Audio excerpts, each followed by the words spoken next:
Ayan. So today, i-discuss ko yung cost of goods sold ng merchandising and manufacturing. So dito muna tayo sa merchandising kasi siya yung madali. Sa merchandising, kung makikita nyo, napaka-easy lang ng formula niya.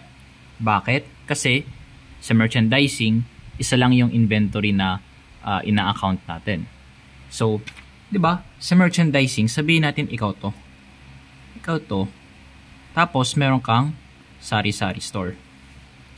Kapag merchandising, bibili tayo kay supplier.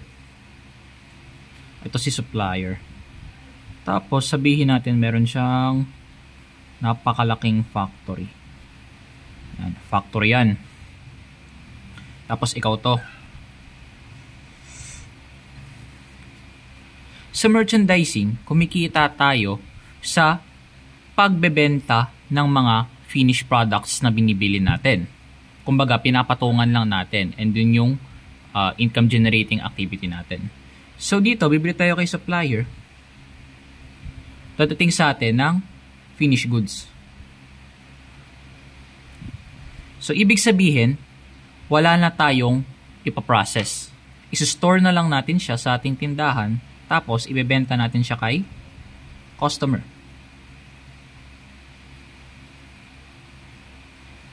Yan.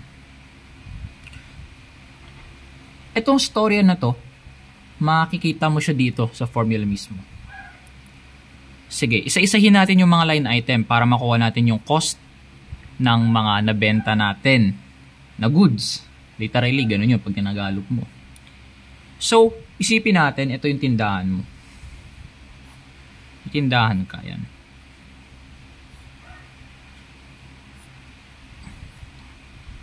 Yun yung tindahan mo.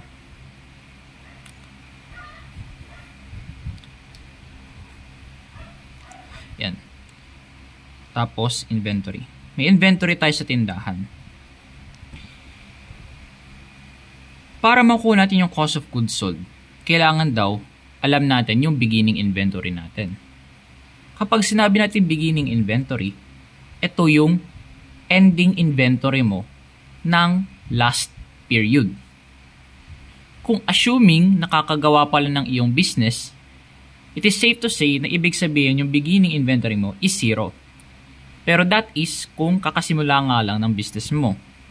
Kapag ilang period na yung business mo dumaan, for sure may mga goods ka na hindi mo pa nabibenta from the last period, and yun yung magiging beginning goods natin. Beginning inventory, sorry. So, may beginning inventory tayo. Tapos, bumili daw tayo kay supplier.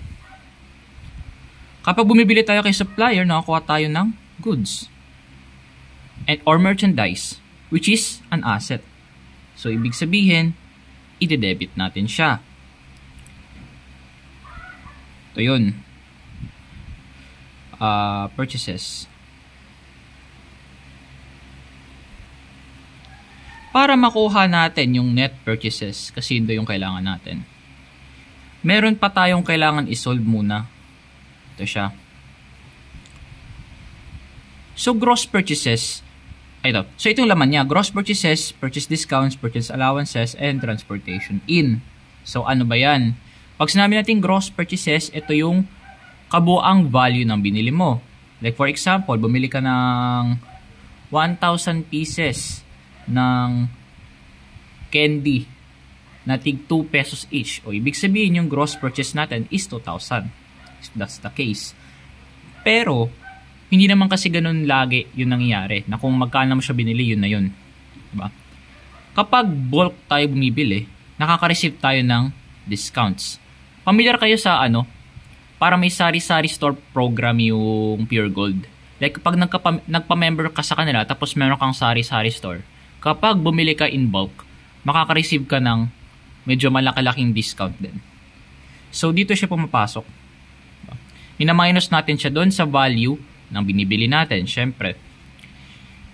Ano naman tong purchase allowances? Nakalimutan ko ilagay yung returns pero parehas lang sila ng ng accounting treatment. Ano naman itong mga purchase returns and allowances?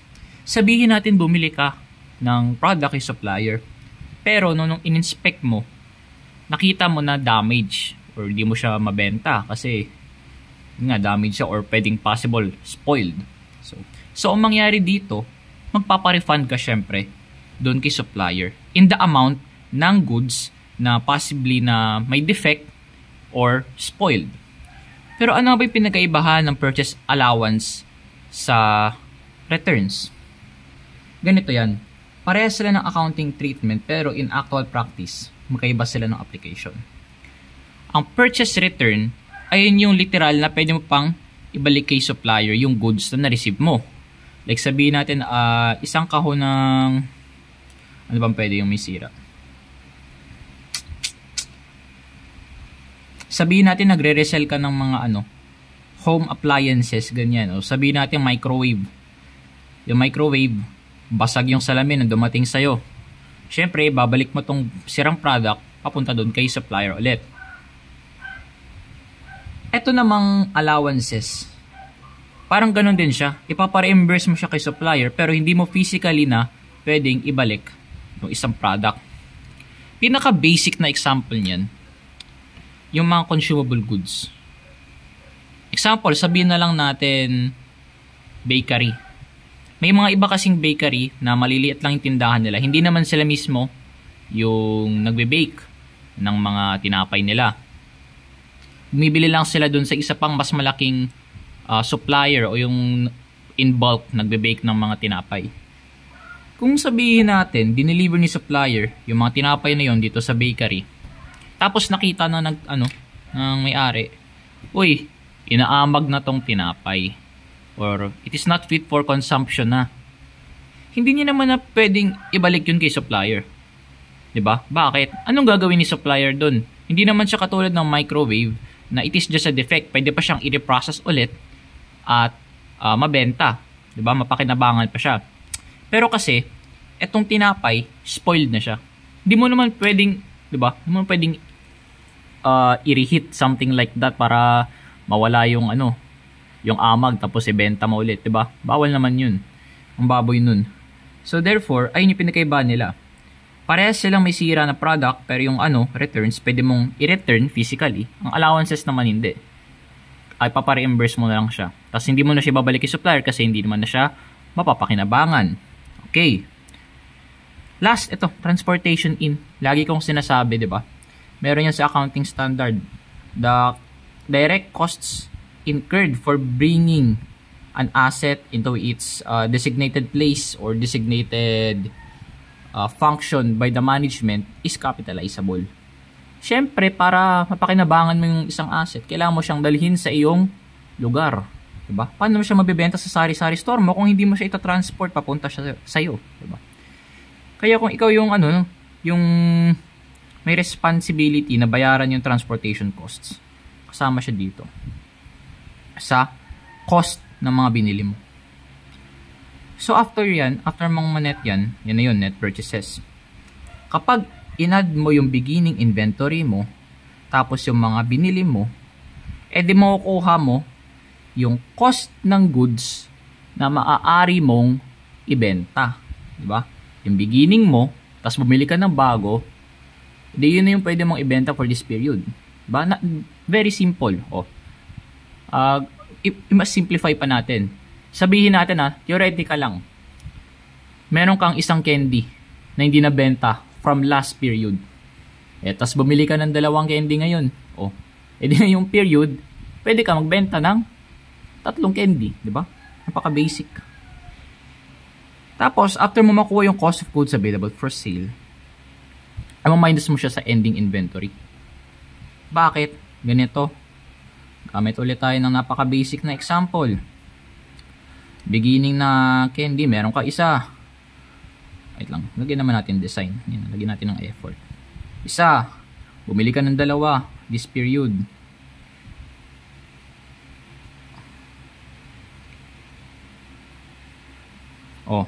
Hindi meron kang 3 candy na pwede mong ibenta. Tapos, nung nag-physical count ka, ending inventory, isa na lang yung natira. Ano ibig sabihin yan? Kung 3 siya nung simula, isa na lang siya nung dulo, ibig sabihin meron tayong 2 nabenta. Simple, 'di ba? Very simple. So yung dalawang nabenta na yun, yung units, kung i-times mo dun sa price niya, which is sabihin natin tig 1 peso lang, 'di ba? 2 times 1, 2 pesos, ayun yung cost of goods na nabenta natin for a period, 'di ba? Very basic. So yun lang, napakadali lang na itong merchandising kasi meron lang tayong isang inventory na tinitingnan. Although hindi siya naman literal na isang inventory in terms of item, pero kasi isa lang yung inventory niya in the sense na lahat sila finished goods, 'di ba? Hindi niyo pa siya ma-appreciate siguro ngayon, pero mamaya pag tinuro ko na to, magigets yung sinasabi ko na isa lang yung inventory niya. Ulit, hindi ko sinasabi na isa lang yung inventory niya as to the types of item na binebenta mo. Pwedeng marami kang iba't ibang mga produkto na binebenta. Pero what I'm saying is, isa lang yung inventory natin in the sense na lahat sila ay finished goods na and ready for sale na. Okay. So para maunawaan niyo yung sinasabi ko, punta na tayo dito sa manufacturing COGS. Okay. Ayan. Dito sa manufacturing, unlike sa merchandise na binibili natin siya as finished goods, dito hindi. Dito, bumibili tayo ng raw materials, pinaprocess natin, then after nating i-process, tsaka natin siya ibebenta. Kung sinasabi ko dito na finished goods lang inventory natin, dito hindi. Paano ba imagine? Imagine mo, meron kang 3 warehouse.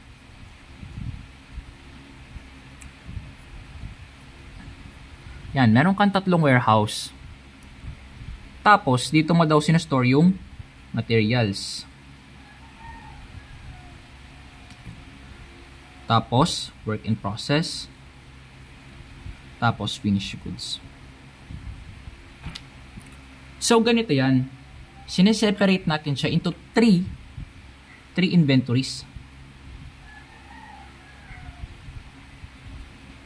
Contrary dito na isa lang.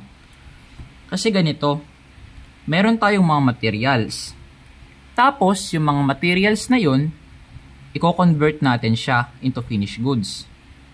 Pero syempre, conversion takes time. 'Di ba? Hindi naman lahat ng materials is instantly mapupunta sa finished goods within 1 day. 'Di ba?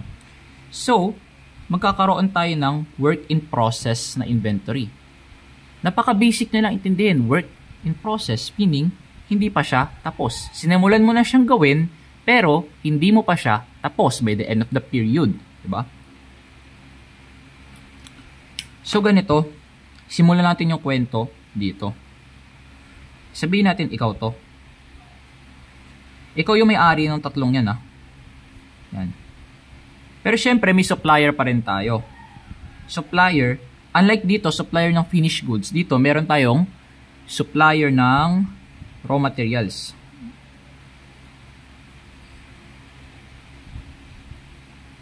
Ito siya, supplier ng raw materials. Sabihin natin, magbebenta siya ng ano ba? Nagbebenta siya ng iron ingots. Para Minecraft lang, iron ingots, iron nuggets. Yan. Familiar ba kayo sa Minecraft, guys? Ngayon ko lang siya na-relate. Kasi 'di ba, pag nagka-craft tayo sa Minecraft, like sabihin natin, iron pickaxe, 'di ba? Kailangan natin ng raw materials, which is syempre yung oak planks. Oak planks, ito turn mo oak logs. Yung oak logs ika-craft mo into oak planks, tapos yung oak planks ika-craft mo into sticks. Tapos yung yung raw iron naman, yung iron ore, ilalagay mo siya sa furnace, tapos makukuha ka ng iron ingot. Tapos ngayon ika-craft mo sila para makuha mo yung ending product. So, kung familiar kayo sa Minecraft, guys, pwede siyang isipin that way. Kumukuha tayo ng mga raw materials, tapos pinaprocess natin siya para makuha natin yung item na gusto nating i-craft. Okay. So, ayun. Bibili ka ng raw materials. Ano bang pwedeng example? Isa pa, kahoy yan, kahoy. Sabihin natin, gagawa tayo ng lamesa. Lamesa? Ayun. Kailangan natin ng iron. Kasi sabihin natin yung,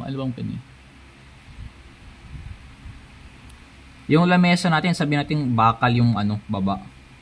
Tapos, kahoy yung sa taas. Pag ganyan. Diba?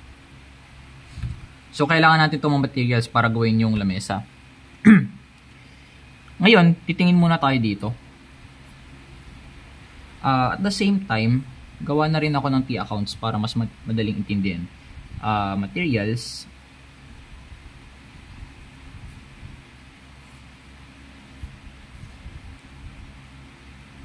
Work in process. Tapos, finished goods. Ayan. So, dito muna tayo sa unang warehouse natin, materials. Ang pinaka-goal lang naman nito is malaman natin yung cost ng isang product. Kapag nalaman natin yung cost ng isang product, pwede natin makuha yung cost of goods sold from dun sa natitirang finished goods by the end of the period. So, yung cost kasi, meron siyang tatlong yan. Yun nagko-consist ng total manufacturing cost. Siyempre, para makabuo ng isang bagay, kailangan mo ng raw materials or direct materials, and siyempre, direct labor para dun sa pasahod ng mga tao na gumagawa or nag-assemble ng iyong product. Tapos yung pangatlo naman, overhead costs. It is the same as materials and labor, pero hindi sila direct. Isa siyang indirect materials, indirect labor, and yung other cost. What do I mean by that? Kasi may mga bagay naman, may mga materials or labor na hindi naman directly attributable sa paggawa mo ng isang lamesa. For example, di ba? What I mean is, although yes, kailangan mo siya, it is economically impossible to trace the amount that you've used in a product. Di ba? Example, varnish. Binavarnishan mo yung kahoy niya na part, di ba? Mabibilang mo ba kung magkano yung varnish na nilagay mo sa isang table? Di ba hindi? Hindi naman siya katulad ng sabihin natin mga direct materials na 4 yung paa o edi 4 yung cost ng 4 na paa. 4 na tawag dito, rods ng bakal, di ba? Or itong cost ng kahoy, di ba? Kasi isa lang naman yung kailangan mo sa taas, tapos 4 sa baba na bakal, di ba? It is conveniently or it is possible na matrace mo siya directly. Pero sabihin natin varnish or pintura, di ba? Di mo naman nabibilang yung varnish, di ba? Paano mo ita-trace yun, di ba? Paano mo i-cost yun? So, ang mangyari dito, i-allocate mo lang siya all throughout dun sa production mo. And ito pa, other costs. Example niyan, depreciation of factory equipment, di ba? Mabibilang mo ba kung magkano nagde-depreciate yung isang machinery kada product? Di ba? Well, in higher accounting, yes, technically pwede siya kapag naka units of production method ka. Pero in a general sense, it is still an estimation. Hindi siya directly talaga attributable. Like, or real spending, quote, real spending para sa isang product. Kasi estimation nga lang ang depreciation. So, ayun. Yun yung bumubuo ng overhead cost. Kapag pinag-add mo itong tatlo, makukuha mo yung TMC, Total Manufacturing Cost. Take note mo pala, may tawag dito. Yan. Pag ganyan.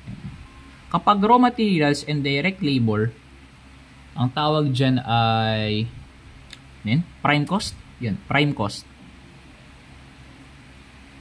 Kapag direct labor naman and overhead cost, ang tawag dyan conversion cost.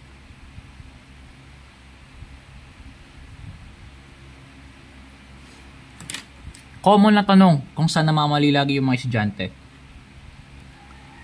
Is prime cost plus conversion cost equal to total manufacturing cost? Yes or no? Well, the answer is no. Hindi. Bakit? Kasi ang mangyari, madodoble yung direct labor kasi component nga ng prime cost, raw materials, and direct labor. And conversion cost, overhead cost, tsaka direct labor. So, kumbaga, ang mangyari, kapag prime cost plus conversion cost is raw materials used plus direct labor plus overhead cost. So, madodoble itong direct labor. Diba? So, prime cost plus conversion cost is not total manufacturing cost. Okay. Punta na tayo dito. para makuha natin yung amount muna neto ng raw materials na nagamit natin, punta tayo dito sa ating warehouse ng materials.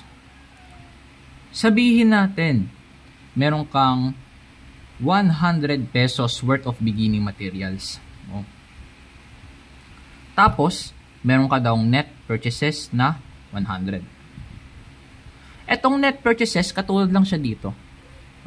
Same concept. Bumili ka, pero merong mga kalakip na mga discount or pwede may mga sira, may mga returns, and then nagbabayad ka rin ng freight in or transportation in. So, sabihin natin yun, accounting for all of that, 100 rin daw yung binili mo. Makakuha natin ito, raw materials available for use. Diba parang same concept lang siya na itong cost of goods available for sale, something like that. Pero, iba siya. Dito, pinrepertain natin yung mismong ibebenta na. Samantalang dito, yung amount lang ng materials na pwede daw natin magamit, di ba? Napaka-basic. Bumili ako ng 100 pesos ng materials, tapos meron akong 100 pesos na materials rin last period. Ibig sabihin, meron akong 200 worth of materials na pwede gamitin this period, di ba? Very basic. I-minus daw natin yung ending raw materials. So, sabihin natin, nag-physical count daw kayo. Di ba? At the end of the period, binibilan nyo kung ilang materials na lang yung natira. Ang mangyari, sabihin natin meron tayong 20 pesos worth of materials na lang natira at the end of the period. Diba?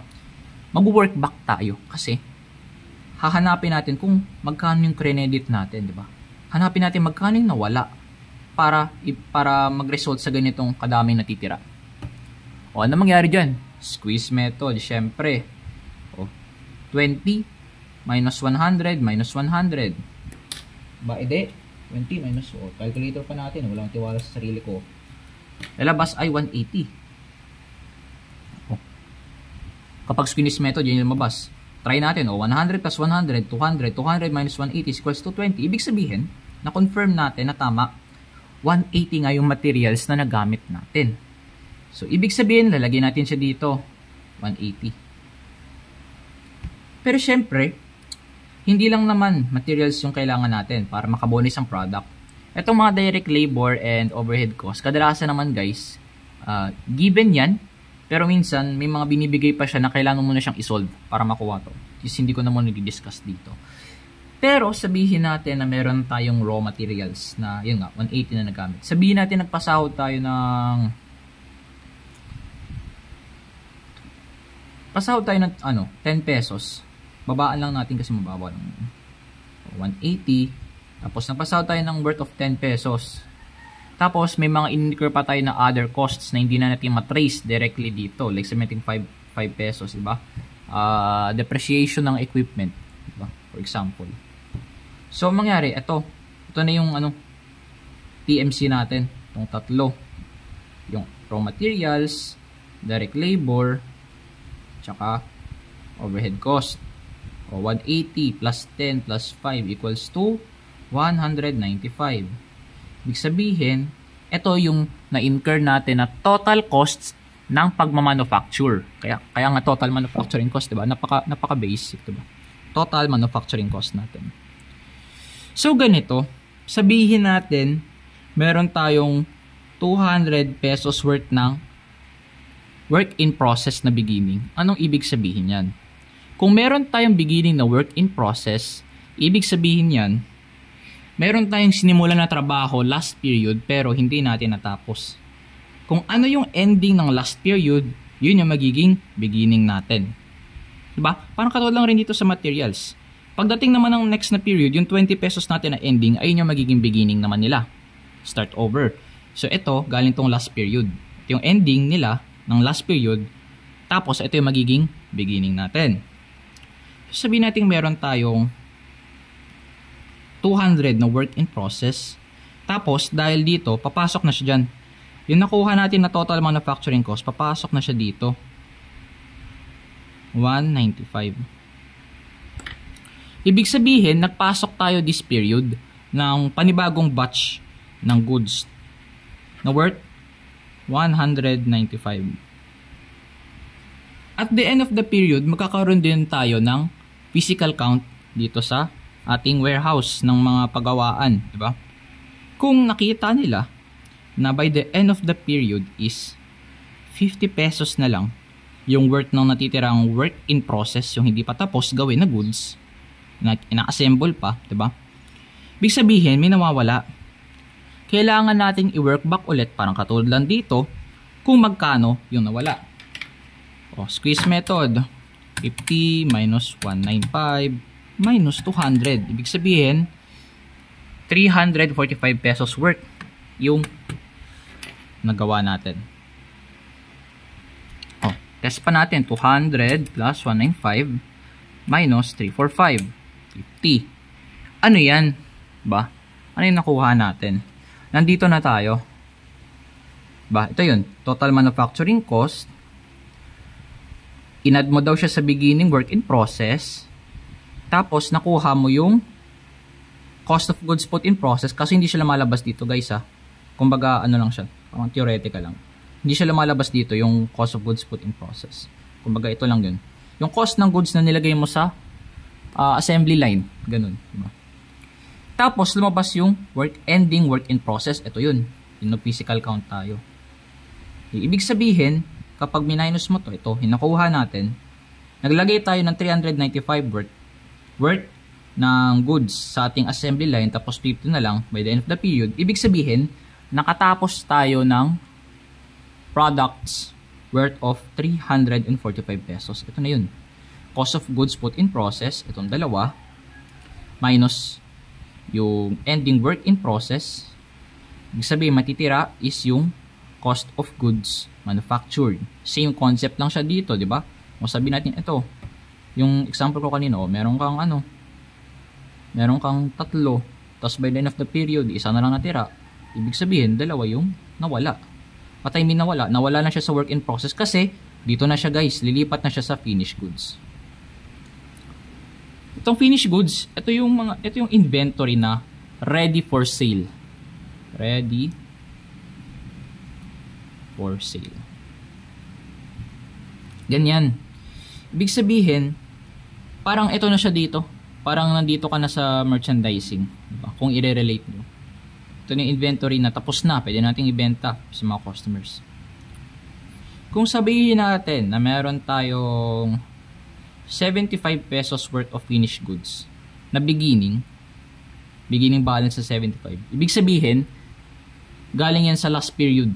Yan yung ending na finished good ng last na period. Eh, diba, nag-next period na, ngayong period na. Yun yung magiging beginning natin. Same concept lang rin dito.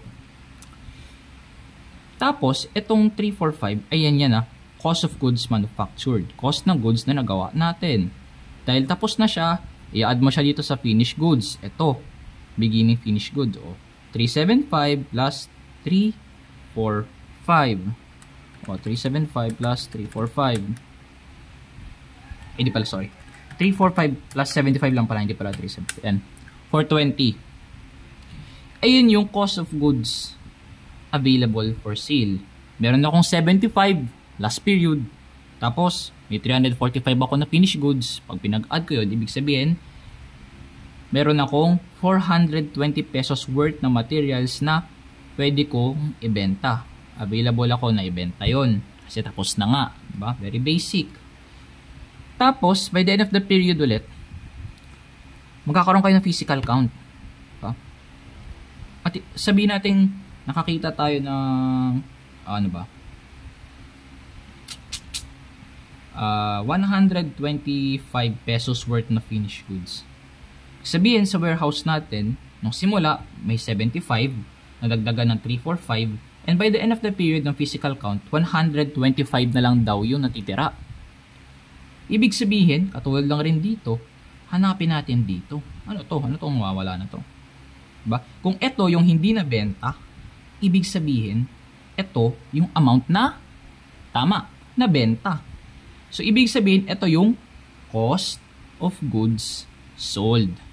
Ito yung nabenta mo this period. So, kung sabihin natin, yan, 70, yan, work back natin. Kung may 125 daw tayo na natitira, work back lang natin, squeeze method, minus 345, minus 75.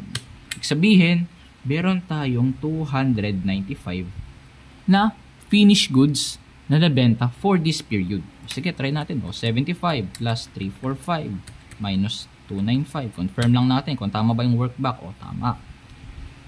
Yan na yun. Ibig sabihin, tama nga, 295 yung cost na nabenta natin this period. Diba? Very basic lang. So, itong mga nakuha natin, pagdating ng next period, ay yun yung magiging beginning niya. Ito, raw materials, magiging beginning niya na yung 20. Tapos yung WIP naman, magiging beginning niya yung 50. Tapos itong FG, magiging beginning niya 125. And yung process is uulit pa rin ng uulit. Diba? O yan. Yun lang naman yung pinakaiba ng merchandising at saka manufacturing. Dito isang inventory, dito tatlo. The rest ng formula na income statement, parehas lang. Kunin nyo pa rin yung gross sales minus sales discount, sales allowances, sales return.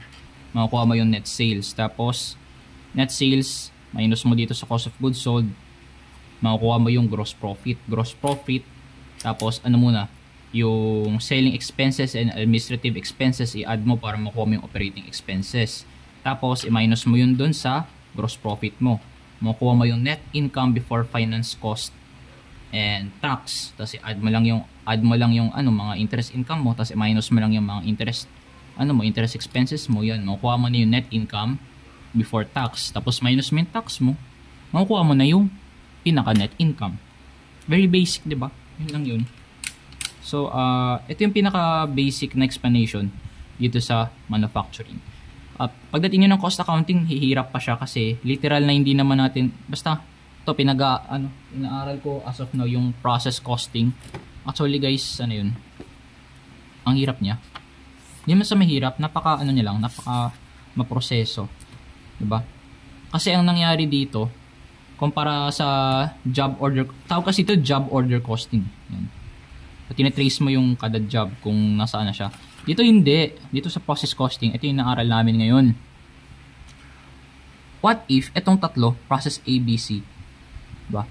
Nililipat daw yung product kapag natapos na isa, hindi siya direkta sa finished goods, kundi sa ibang department ulit. Ibig sabihin, as if ganyan, TMC, yan, blah blah blah, lagay mo siya sa work in process 1, tapos after mo siya i-process, ililipat mo ulit siya sa work in process 2. Kumbaga, completely different department na siya. Tapos magko-compute ka ulit, tapos makuha mo, ililipat mo ulit siya sa pangatlo, or kung hanggang ilan yan. Tsaka mo siya ililipat pag sa end na doon siya sa finished goods. So ito mas mahirap siya. Tatlo yung WIP. So technically, 5 na yung inventory ng dito sa example. Pero actually kahit hanggang ilan yan, pwede yan. Pwedeng dalawa lang rin, ganun. So ayun, ito muna tayo. Tatlong warehouse. So, yun lang. Hope you guys understood something. Sana may natutunan kayo. Sana may nalinaw kahit paano.